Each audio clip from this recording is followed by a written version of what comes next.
사도행전 2장 1절에서 4절 말씀 우리 다 같이 한 목소리로 합독하겠습니다. 시작. 오순절 날이 이미 이름에 그들이 다 같이 한 곳에 모였더니 호련히 하늘로부터 급하고 강한 바람 같은 소리가 있어 그들이 앉은 온 집에 가득하며 마치 불의 혀처럼 갈라지는 것들이 그들에게 보여 각 사람 위에 하나씩 임하여 있더니 그들이 다 성령의 충만함을 받고 성령이 말하게 하심을 따라 다른 언어들로 말하기를 시작하니라. 아멘. 함께 기도하시고 하나님 말씀 듣겠습니다.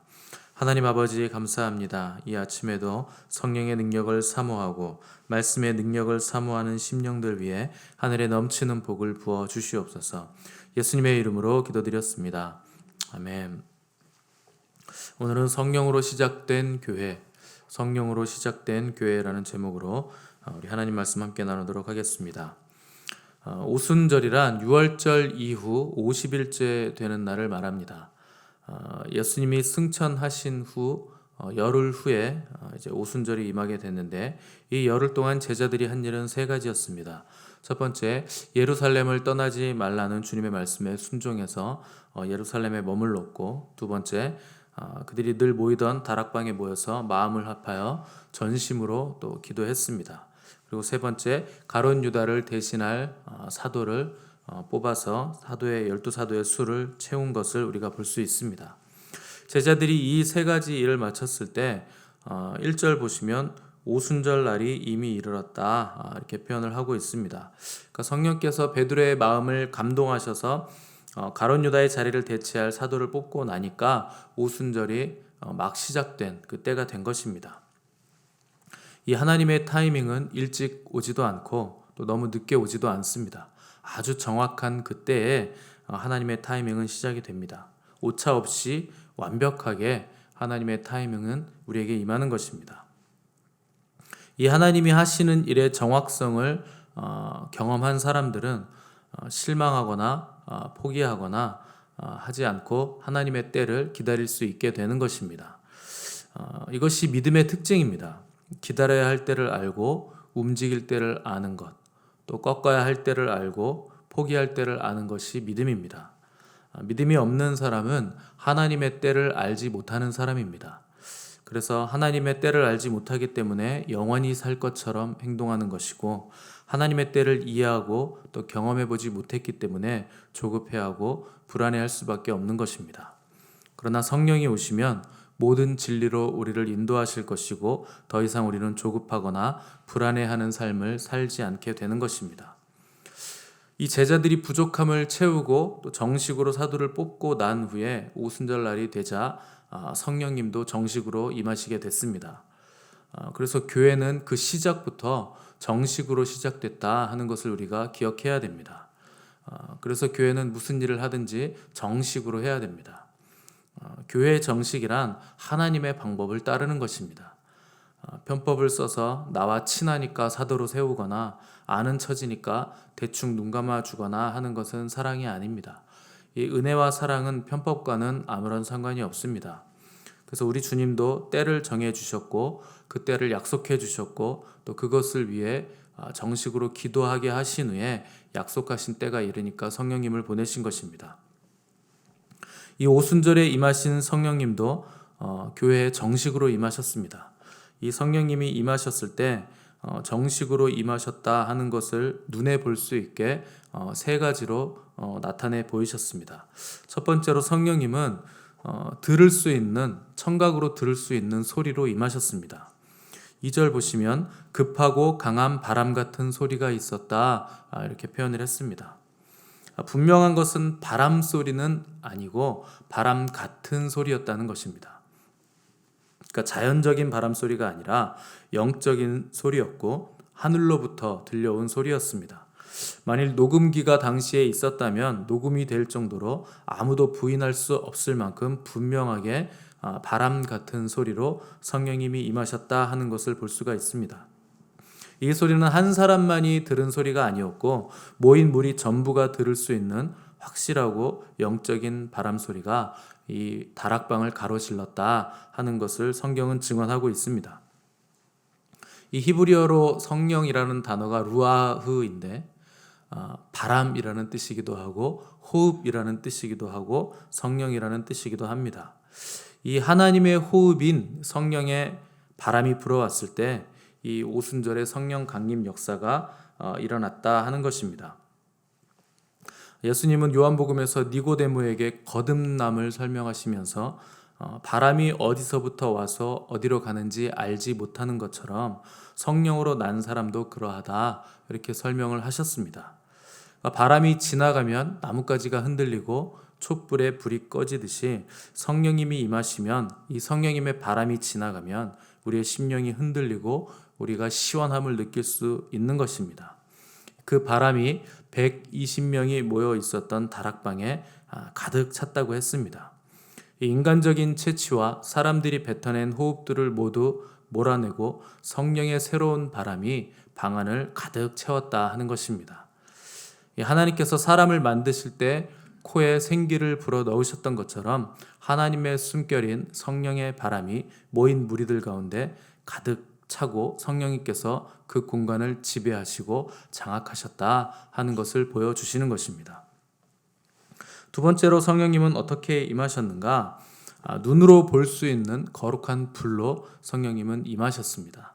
첫 번째는 청각으로 들을 수 있는 소리로 임하셨고 두 번째는 눈으로 볼 수 있는 불로 임하셨다 하는 것입니다.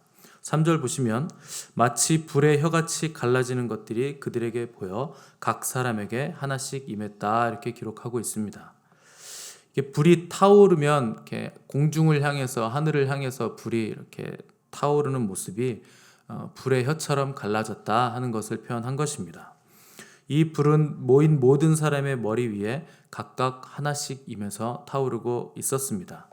마치 모세가 떨기나무에서 타오르는 불을 봤을 때 불만 타고 나무는 태워지지 않았던 것처럼 오순절에 임한 불도 모인 무리의 머리 위에서 쉬지 않고 계속 타오르고 있었습니다. 이 세상의 불은 땅에서부터 올라와서 지펴야 불이 타오르고 또 땔감이 있고 재료가 있어야 불이 타오르지만 하나님의 불은 하늘로부터 떨어지는 불이고 땔감이 없이 재료가 없어도 계속 타오르는 불입니다. 세례 요한은 나는 물로 세례를 베풀거니와 그는 성령과 불로 너희에게 세례를 베푸실 것이다 이렇게 증언을 했습니다. 이 불은 예수님께서 베푸시는 거룩한 불이고 정결케 하는 불이고 또 모든 것을 변화시키는 능력의 불입니다. 구약시대 때는 모세에게만 보였고 또 엘리야에게만 임했던 불이었습니다. 엘리야는 갈멜산에서 바알의 선지자들과 대결을 했을 때 물을 몇 양동이씩 제단에다 갖다 붓고 그 고랑에 물이 완전히 차도록 물을 갖다 부었는데 하늘에서 불이 떨어져서 이 제단을 완전히 태웠던 것을 우리가 구약 성경에서 볼 수 있습니다. 왜 모세와 엘리야에게 이 불이 임했는가? 모세는 율법을 대표하고 엘리야는 선지자를 대표하기 때문입니다. 우리가 구약 성경을 그래서 표현할 때 율법과 선지자라 이렇게 부르는 표현들을 성경에서 우리가 자주 접할 수 있습니다. 그래서 구약 성경을 대표하는 율법과 선지자 이 두 사람이 바로 모세와 엘리야였기 때문에 이들에게 불이 임하고 불이 떨어졌던 것입니다. 그래서 우리 주님이 변화산에서 영광 가운데 계셨을 때 구약을 대표하는 모세와 엘리야가 그 산에 나타났던 것입니다. 그러나 이제 신약 시대 때는 모든 믿는 자들에게 이 불이 임할 것이다. 그리고 너에게 모두 임한다 하는 것을 보여주는 것이 바로 이 오순절의 성령의 불입니다. 그래서 다락방에 모인 120명 모두에게 이 불이 각자에게 다 임했던 것입니다. 세 번째로 성령님은 어떻게 임하시는가? 전인격적으로 임하십니다.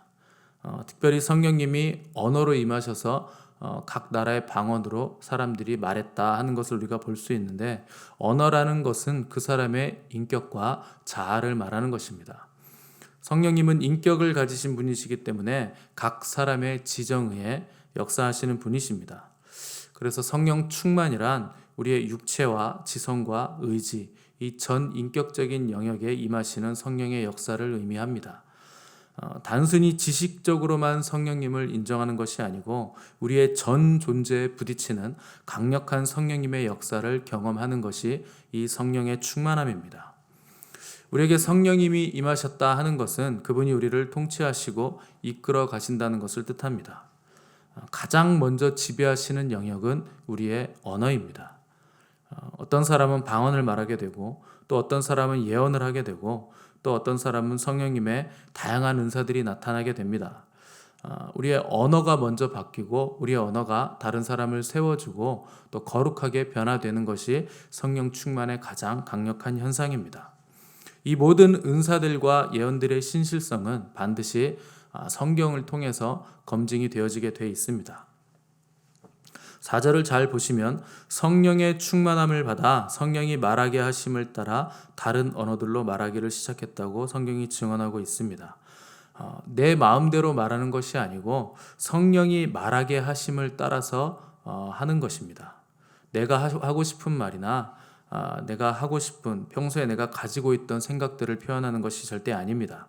그래서 성령의 충만함이란 성령의 통제를 받는 것입니다. 이 성령의 통제를 받게 되면 우리가 자유함이 없어진다거나 어디 묶인다거나 하는 것이 아니라 성령의 통제를 받으면 우리 안에 기쁨과 희락이 넘쳐나게 되고 또 눈물과 감격이 우리 안에서 넘쳐 흐르게 되는 것입니다. 누구를 만나든지 성령 충만한 사람은 예수님을 전하고 그분의 은혜와 사랑을 전하게 되는 것입니다. 우리의 말을 통해서 사람들을 격려하고 또 위로하고 사랑의 말을 전하게 되는 것입니다.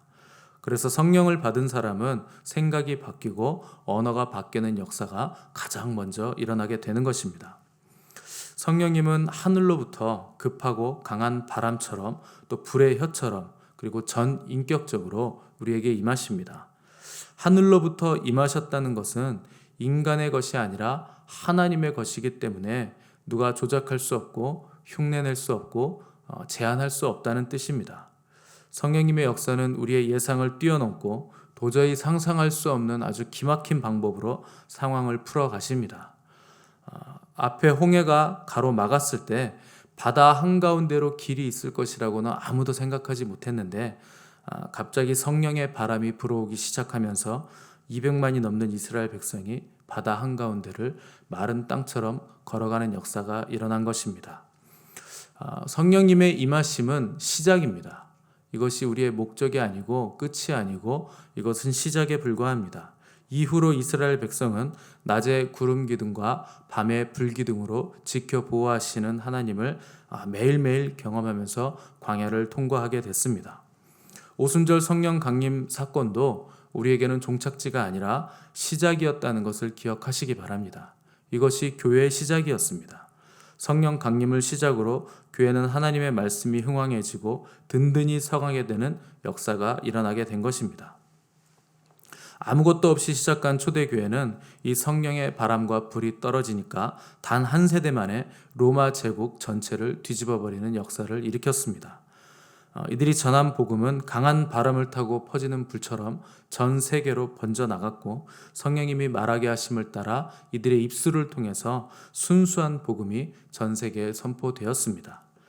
인간의 생각을 더해서 변질시키지 않은 복음이었고 사람의 눈치를 보면서 전하는 물탄 복음이 절대 아니었습니다. 교회는 그래서 사람의 눈치를 보거나 타협하거나 복음에 뭘 더하거나 빼면 안 됩니다.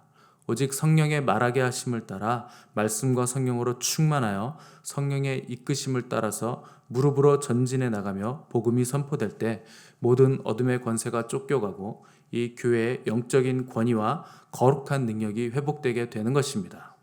오늘 이 성령님의 역사가 우리 교회에도 일어나길 여러분들 함께 간절히 기도하시기를 바라고 특별히 나와 우리의 가정이 이 성령님의 능력과 역사로 먼저 구원 얻도록 힘써서 기도하시기 바랍니다.